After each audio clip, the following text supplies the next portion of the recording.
तो आज थर्मोडायनामिक्स में कुछ प्रॉब्लम्स करेंगे बेस्ड ऑन वर्क डन। उसमें से पहली प्रॉब्लम जेई एडवांस में पूछी हुई, integer answer type. 1 mole of an ideal gas is kept enclosed under a light piston, area 10 to the power minus 2 meter square, connected by a compressed spring K equals to 100 Newton per meter. The volume of the gas is 0.83 meter cube and its temperature is 100 Kelvin. The gas is heated so that it compresses the spring further by 0.1 meter. The work done by the gas in the process is N times 10 to the power minus 1 joule. Find N. Take R equals to 8.3 joule per Kelvin mole. And suppose there is no atmosphere. तो जब ये problem आप solve करें तो आपको इसको ध्यान से पढ़ना चाहिए। किन बातों पर आपका ध्यान जाना चाहिए? सबसे पहले इधर कि वो जो पिस्टन है वो है लाइट। लाइट मतलब मासलेस, यानी जब पिस्टन का फोर्स डायग्राम बनाएंगे तो उसमें वेट को हमें कंसिडर नहीं करना है। दूसरी बात, वो स्प्रिंग ऑलरेडी कंप्रेस्ड है, इस पर ध्यान जाना चाहिए। वो ऑलरेडी कंप्रेस्ड है, वो कंप्रेस्ड है, उसके बावजूद ये पिस्टन इक्विलिब्रियम में है। और तीसरी बात, यहाँ जहाँ ध्यान जाए आपका कि एटमॉस्फेयर को भी हमने इग्नोर कर रखा है। देयर इज नो एटमॉस्फेयर, यानी एटमॉस्फेरिक प्रेशर को भी हमें अकाउंट में नहीं लेना है। कैसे सॉल्व करेंगे? तो सबसे पहले पिस्टन का बनाएंगे फोर्स डायग्राम। इनिशियली उस पिस्टन के फोर्स डायग्राम में हमें कौन कौन से फोर्सेस शो करने पड़ेंगे? तो पहला फोर्स तो होगा force exerted by the gas. यदि इनिशियल प्रेशर उसका है पी नॉट गैस का, और एरिया है पिस्टन का एरिया यदि है ए, तो कितना pressure P naught, area A, यानी force exerted by the gas on the piston initially is P naught A. ऊपर लग रहा होगा पी नॉट ए। और क्योंकि इस समय ये जो स्प्रिंग है ये ऑलरेडी कंप्रेस्ड है, तो एक होगा स्प्रिंग फोर्स। वो स्प्रिंग फोर्स कहाँ एक्ट करेगा? वो स्प्रिंग फोर्स एक्ट करेगा डाउनवर्ड्स एक्ट करेगा। ये होगा वो स्प्रिंग फोर्स। और हम मान लेते हैं कि उस स्प्रिंग में जो कंप्रेशन आया है वो है एक्स, यानी स्प्रिंग फोर्स होगा के एक्स इनिशियली। ये हमने बना लिया पिस्टन का फोर्स डायग्राम। इनिशियली वो कंप्रेस्ड है एक्स से, डाउनवर्ड्स पिस्टन पर जो फोर्स लगेगा वो स्प्रिंग फोर्स के एक्स, और ऊपर होगा पी नॉट ए। अब इस पी नॉट की वैल्यू हमको पता है क्या? वो हमको पता है क्योंकि हमको इनिशियल टेम्परेचर दे रखा है, गैस का वॉल्यूम दे रखा है, और गैस कितनी है? 1 मोल। आइडियल गैस इक्वेशन से हम पी नॉट की वैल्यू निकाल सकते हैं। P naught V naught is equal to N R T naught initially. तो पी नॉट कितना होगा? पी नॉट होगा, एन तो 1 है, वो होगा R T naught upon V naught. ये होगा प्रेशर पी नॉट इनिशियली। हमको क्या चाहिए? हमको चाहिए है एक्स की वैल्यू। तो एक्स की वैल्यू निकालने के लिए, क्योंकि ये पिस्टन है इक्विलिब्रियम में, रेस्ट में है, तो फोर्स बैलेंस करने हमको downward force K X upward force के बराबर होगा, यानी K X equal to P naught ए।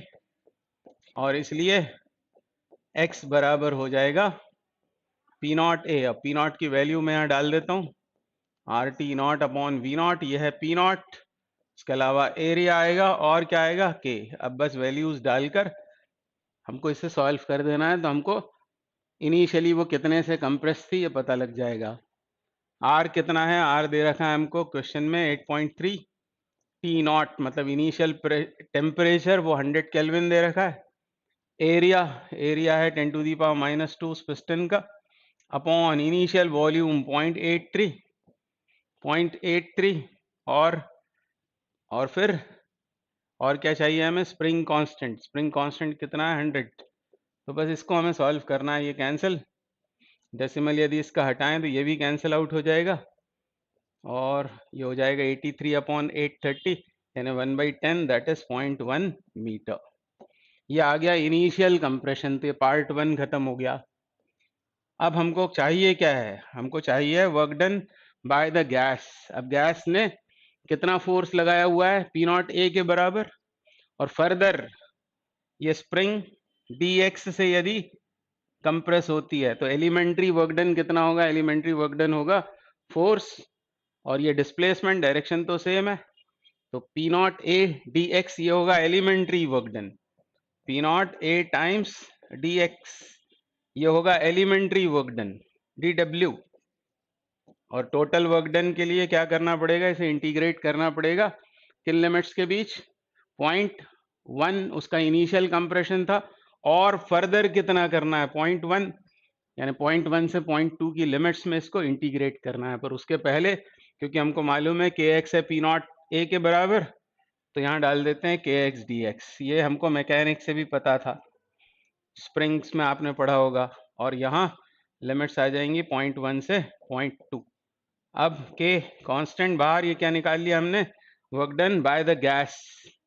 के बाहर एक्स डी एक्स क्या होगा? एक्स स्क्वायर बाय 2, तो 2 भी बाहर कर देते हैं, और अब लिमिट्स पुट करते हैं 0.2 स्क्वायर्ड माइनस 0.1 स्क्वायर्ड, बस ये आ जाएगा हमारा आंसर।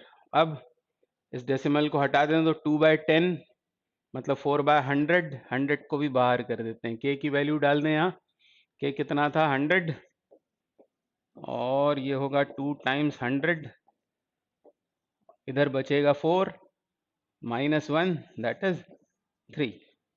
100 से ये 100 कैंसिल होके ये आ गया 3/2, 3/2।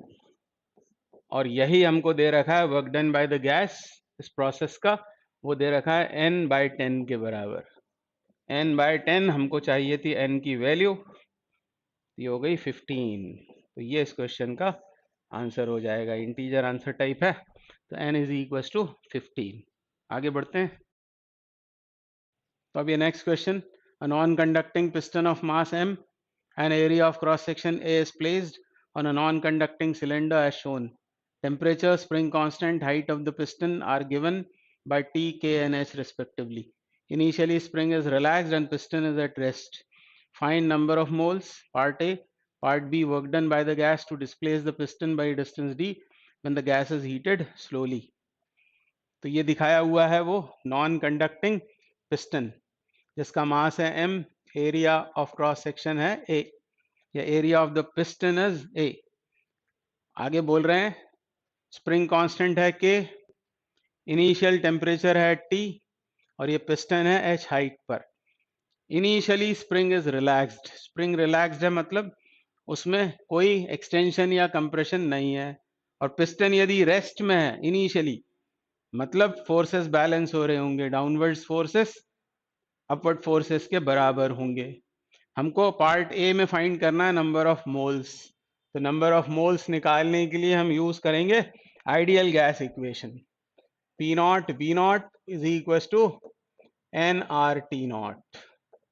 P naught initial pressure, V naught initial volume, N R T naught. अब इसमें से क्या क्या हमको मालूम है? इनिशियल टेम्परेचर तो है टी, और इनिशियल वॉल्यूम कितना है? तो क्योंकि एरिया पिस्टन का ए है, हाइट है h, यानी a इंटू एच, ये होगा इनिशियल वॉल्यूम। हमको पता क्या नहीं है? हमको पी नॉट नहीं मालूम, तो पी नॉट अब हम फाइंड करेंगे। तो n होगा P naught V naught upon R T naught. इस फॉर्मूले को हमें यूज करना है। अब पहले हम फाइंड करेंगे इनिशियल प्रेशर। प्रेशर किसका? गैस का प्रेशर। तो कैसे सोचेंगे कि यदि ये रेस्ट में है पिस्टन तो इसके ऊपर नेट फोर्स 0 होगा। कौन कौन से फोर्सेस एक्ट कर रहे होंगे? गैस के ऊपर यदि बात करोगे तो कौन कौन से फोर्सेस होंगे? एक तो होगा एक्सर्टेड बाय द पिस्टन, जो पिस्टन के वेट के बराबर होगा, तो वो हो गया mg, m मास का पिस्टन है, mg फोर्स पिस्टन ने गैस पर लगाया होगा।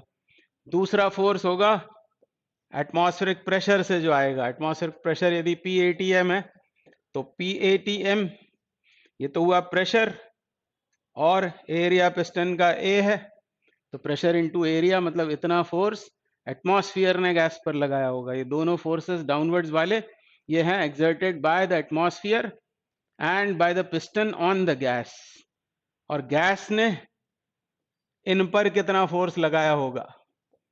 कितना फोर्स लगाया होगा? वो होगा, मान लेते हैं P गैस, P गैस ये प्रेशर इनटू एरिया, और यही है P नॉट जिसे हमें फाइंड करना है, पी नॉट ए ऐसा हो जाएगा। और बस अब फोर्सेस को बैलेंस करना है हमें, पी नॉट ए ये upward is equal to downwards forces P A T M into A plus M G. तो पी नॉट हमें चाहिए, पी नॉट हो गया P A T M, A से डिवाइड करेंगे और ये आ गया एम जी अपॉन ए। तो ये हो गया इनिशियल प्रेशर। बस इसको यहाँ सब्सटीट्यूट करेंगे तो हमको आंसर मिल जाएगा। कितना हो जाएगा फिर, नंबर ऑफ मोल्स कितने हो जाएंगे, ये final answer n is equal to n equals P naught, मतलब ये सब कुछ P A T M plus M G upon A, ये पी नॉट फिर वी नॉट कितना होगा, वी नॉट होगा ए इंटू एच के बराबर, वो लिख देते हैं यहाँ A H upon R initial temperature है टी। तो ये पहले पार्ट का आंसर हो गया, ये हो गए नंबर ऑफ मोल्स। फिर हमें क्या चाहिए, work done by the gas to displace the piston by a distance D when the gas is heated slowly. तो पार्ट बी हम सॉल्व करेंगे अब। तो किसी समय पिस्टन मान लो कि एक्स से डिस्प्लेस हो गया है, और यदि वो एक्स से डिस्प्लेस हो गया है और इक्विलिब्रियम में है, तो फिर से हमको फोर्सेस को बैलेंस करके न्यूटन का सेकंड लॉ लगाना है बस। तो कौन कौन से फोर्सेस आ रहे होंगे, यदि वो एक्स से डिस्प्लेस हो गया है, स्प्रिंग एक्स से कंप्रेस हुई है, तो एक तो होगा डाउनवर्ड्स फोर्स के एक्स के बराबर, दूसरा फोर्स पिस्टन का वेट एम जी, और तीसरा फोर्स कौन सा होगा, वो होगा पी एटमॉस्फेयर इंटू ए। ये तीन फोर्सेस होंगे जब वो एक्स से डिस्प्लेस हो गया है। और ऊपर कौन सा फोर्स होगा, ऊपर होगा pressure exerted by the gas into area, जब वो एक्स से डिस्प्लेस हो गया होगा। इसमें से हम निकाल लेते हैं किसका वैल्यू, इसमें से हम निकाल लेते हैं पी गैस, वो निकाल लेंगे, बस इनको इक्वेट करना है। पी गैस कितना हो जाएगा, या इसको भी रहने दें, P gas into A is equal to होगा K X plus M G plus P A T M into A, ऐसा होगा। ये होगा प्रेशर एक्सर्टेड या force exerted by the gas on the piston, और मान लो डी एक्स से ये फर्दर डिस्प्लेस हुआ, हालांकि इसको ले जाना कितना है, डी डिस्टेंस तक ले जाना है। यही पूछा है हमसे, work done by the gas to displace the piston by distance D. तो मान लेते हैं डी एक्स से ये डिस्प्लेस हुआ, तो एलिमेंट्री वर्क डन कितना होगा, तो ये सब कुछ इंटू डी एक्स, और total work done by the gas के लिए बस हमें इसे इंटीग्रेट करना पड़ेगा, K X plus M G plus P A T M into A into D X, और लिमिट्स क्या आएंगी फ्रॉम 0 टू डी। अब अलग अलग तीनों को इंटीग्रेट करेंगे इन लिमिट्स में, के एक्स को करेंगे तो के बाहर, इंटीग्रल एक्स डी एक्स क्या होगा, एक्स स्क्वायर बाय 2, लिमिट्स डालेंगे तो डी स्क्वायर बाय 2 हो जाएगा, मतलब हाफ के डी स्क्वायर। तो ये आपको वैसे भी याद होगा, वैसे भी याद होगा कि जब स्प्रिंग को एक्स से क्या करते हैं, एक्स से कंप्रेस करते हैं, तो एक्सटर्नल एजेंट ने कितना काम किया होता है, हाफ के एक्स स्क्वायर। यहाँ गैस ने एक्स से उसे कंप्रेस किया है, तो work done by the gas half के डी स्क्वायर होगा, डायरेक्ट लिख सकते थे। फिर इसमें एम जी बाहर आएगा, डी एक्स का इंटीग्रल होगा एक्स, और लिमिट्स पुट करेंगे तो डी माइनस 0 यानी एम जी इंटू डी। ये हो गया work done against M G, यह है work done against K X. अब इसकी बात करें यदि, तो P A T M into A, ये बाहर कॉन्स्टेंट्स हैं, डी एक्स का इंटीग्रल फिर एक्स, पुट करेंगे लिमिट्स तो यहाँ आ जाएगा डी, यानी ये है work done by the gas. तो इतना सब नहीं करते तो भी आप डायरेक्टली आंसर कर सकते थे, कौन कौन से फोर्सेस लग रहे हैं बस ये देखना होता है हमको। नीचे कितने फोर्सेस हैं, ऊपर तो एक ही फोर्स होगा M P gas into A, इसके अगेंस्ट वर्क डन याद आ जाएगा हाफ के एक्स स्क्वायर, इसके against work done M G D, इसके against P A T M A into. अब ये next problem, the cylinder shown in the figure has conducting walls and temperature of the surrounding is T. The piston is initially in equilibrium. The cylinder contains n moles of a gas. Now the piston is displaced slowly by an external agent to make the volume double of its initial value.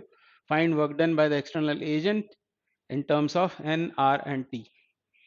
तो क्या बोला है, conducting walls वाला ये एक cylinder है और surrounding का टेम्परेचर है T. अब कंडक्टिंग बोला हुआ है मतलब इसमें जो भी प्रोसेस होने वाली है वो आइसोथर्मल होगी, टेम्परेचर होगा constant. The piston is initially in equilibrium. Initially यदि बात करें और यदि वो पिस्टन रेस्ट में है तो हमको हॉरिजॉन्टल डायरेक्शन के फोर्सेस को बैलेंस करना है. कौन कौन से फोर्सेस लग रहे होंगे, तो यदि इनिशियल प्रेशर P नॉट होगा तो एक तो होगा फोर्स जो गैस ने पिस्टन पे लगाया होगा और वो होगा P नॉट टाइम्स A, यदि A है एरिया ऑफ पिस्टन. और दूसरा फोर्स होगा जो एटमॉस्फेरिक प्रेशर की वजह से पिस्टन पर लग रहा होगा. ऐसे होंगे फोर्सेस और ये दोनों फोर्सेस बैलेंस हो जाएंगे, यानी P नॉट इनिशियल प्रेशर वो एटमॉस्फेरिक प्रेशर के बराबर है. अब आगे क्या बोल रहे हैं, आगे बोल रहे हैं now the piston is displaced slowly by an external agent. अब एक्सटर्नल एजेंट मतलब बाहर से कोई फोर्स लगाया गया, मान लो ये फोर्स है F एक्सटर्नल, तो एक्सटर्नल फोर्स लगाकर पिस्टन को स्लोली डिस्प्लेस किया गया. स्लोली होने से क्या होगा, टेम्परेचर कांस्टेंट बना रहेगा. स्लोली डिस्प्लेस किया गया कब तक, जब तक कि उसका वॉल्यूम इनिशियल वैल्यू का डबल नहीं हो जाता. मान लेते हैं इनिशियल वैल्यू है V नॉट, तो 2V नॉट तक इसे डिस्प्लेस किया गया. हमको बताना है work done by the external agent, मतलब इस फोर्स F एक्सटर्नल का वर्क डन बताना in terms of NR and T. तो क्या करेंगे, तो क्योंकि इसको स्लोली डिस्प्लेस किया जा रहा है और इसलिए फोर्सेस हमेशा नेट फोर्स जीरो ही रहेगा, फोर्सेस हमेशा बैलेंस होंगे. तो किसी समय मान लेते हैं कि प्रेशर है P गैस का, तो P यदि प्रेशर है तो ये वाला फोर्स जो गैस ने पिस्टन पे लगाया वो होगा PA प्लस F एक्सटर्नल, ये होगा इज इक्वल्स टू हो जाएगा PATM टाइम्स A. ऐसा हो जाएगा किसी समय during displacement, during displacement PA plus F external, rightwards जो फोर्सेस लग रहे हैं उनका एडिशन PATM इंटू A के बराबर होगा. और मान लो कि dx से F एक्सटर्नल ने पिस्टन को डिस्प्लेस किया, तो एलिमेंट्री वर्क डन कितना हो जाएगा, एलिमेंट्री वर्क डन. तो एलिमेंट्री वर्क डन के लिए पहले हम निकालेंगे F एक्सटर्नल कितना होगा, वो कितना हो जाएगा, वो हो जाएगा PATM into A minus PA ये F एक्सटर्नल और इसमें मल्टीप्लाई कर देते हैं dx का, डॉट प्रोडक्ट लिया होगा, थीटा तो जीरो हो जाएगा, एक्सटर्नल फोर्स की डायरेक्शन में डिस्प्लेसमेंट है तो कॉस थीटा तो 1 हो गया, डिस्प्लेसमेंट है dx, मतलब ये होगा एलिमेंट्री डिस्प्लेसमेंट. तो हमको तो निकालना है work done by the external agent, क्या करने में, to make the volume double of its initial value. तो बस इसे अब इंटीग्रेट करना है, अलग अलग दोनों को इंटीग्रेट करेंगे. PATM A dx minus integral PA dx, बस लिमिट्स अलग अलग लगाएंगे हम, यहाँ पर लिमिट्स अलग अलग लगाएंगे.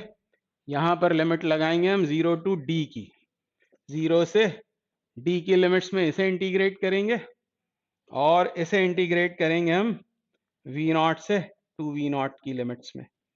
अब यहाँ पर क्या होगा, यहाँ पर PATM कांस्टेंट है, बाहर आएगा, A भी बाहर आएगा, इंटीग्रल dx होगा x और लिमिट्स पुट करेंगे D माइनस 0 इज D. और A इंटू डी क्या है, A है एरिया पिस्टन का और D है उसका डिस्प्लेसमेंट, तो चेंज इन वॉल्यूम के बराबर है ये AD, चेंज इन वॉल्यूम के बराबर. तो यहीं पर अभी लिख लेते हैं इसे, चेंज इन वॉल्यूम कितना होगा, change in volume will be V not, 2V not minus V not यानी V नॉट के बराबर है. अब इसकी बात कर लें, ये A dx क्या है, ये है dV और लिमिट्स पुट करेंगे PdV को हम क्या लिख सकते हैं, ये होगा PdV और P को क्या लिख सकते हैं, P को हम लिख सकते हैं nRT बाय VdV. ये सब आपने किया होगा आइसोथर्मल प्रोसेस का वर्क डन, बस यहाँ लगा देना है, वो आपको याद होगा यदि, तो nRT log final volume which is 2V0 upon V0, यानी यहाँ आएगा log 2, तो nRT log 2 ये आया। और इसको सॉल्व करना पड़ेगा अभी हमको। PATM को हम क्या लिख सकते हैं, P0, इनिशियल कंडीशंस लगा देते हैं, तो इसको P0 लिख दें तो ये होगा P0 V0, P0 V0 और P0 V0 होगा nRT के बराबर। तो यहाँ nRT लिख देते हैं, nRT करेंगे कॉमन, तो अंदर क्या बचेगा 1 माइनस log 2, तो ये इस क्वेश्चन का आंसर हो जाएगा। तो अब ये अगला क्वेश्चन करेंगे। 1 mole of a gas expands with temperature T such that its volume V is equals to kT square where K is a constant. If the temperature of the gas changes by 60 degrees Celsius, then the work done by the gas is, क्या दे रखा है हमको, volume as function of temperature. K कोई constant है, T है temperature, तो हमको बताया है कि वॉल्यूम किस तरह टेम्परेचर के साथ में वेरी कर रहा है, ये हमको गिवन है। और हम जानते हैं work done by the gas वो होता है इंटीग्रल पी डीवी। तो हमको एक तो डीवी नहीं पता है और पी भी नहीं मालूम, प्रेशर भी नहीं मालूम है हमको। तो क्या करते हैं ऐसे सवालों में, तो स्टेप 1 में सबसे पहले आप क्या करना, इस वॉल्यूम को with respect to temperature differentiate कर देना, डी डी टी वी, और वी कितना दे रखा है के टी स्क्वायर, के तो कांस्टेंट है बोला है, D D T T square 2t हो जाएगा, यानी ये हो गया 2kT।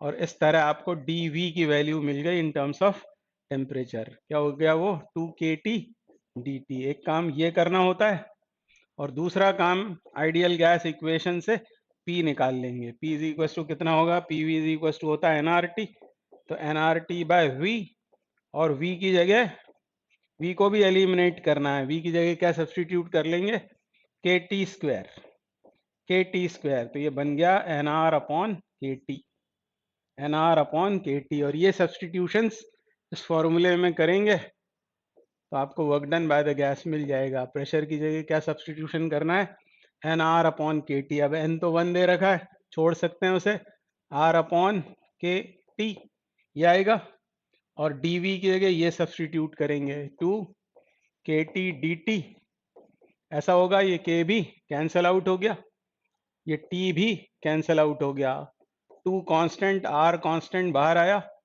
इंटीग्रल डी टी क्या होगा, वो होगा टी, और लिमिट्स पुट करोगे आप T1 से T2 की, ऐसी होंगी लिमिट्स, तो ये हो जाएगा T2 माइनस T1।